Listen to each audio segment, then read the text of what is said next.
John Cassidy. John Cassidy had much in common with his fellow volunteers from the Ithaca Presbyterian Church.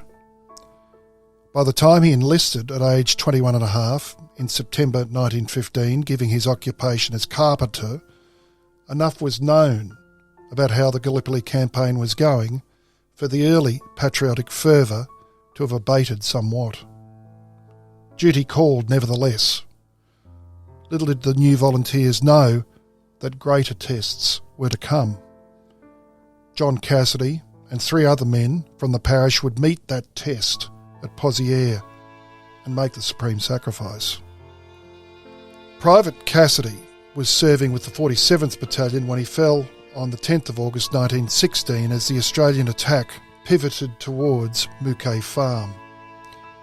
He was reported to be buried 500 yards northeast of Pozières, but the fighting obliterated all trace of his grave. Like Privates Campbell, Doole and Mitchell, his name was inscribed on the Villebretonneau Memorial, but not until 1938, when the edifice was finally completed.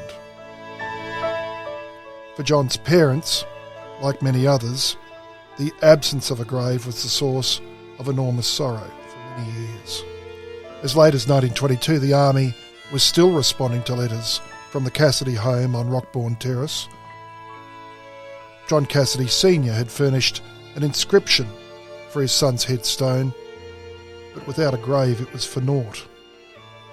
Major Lean of Base Records wrote on the 15th of February 1922 that the surface of the whole battlefield area has been searched 6 times, and in some places 20 times since the armistice.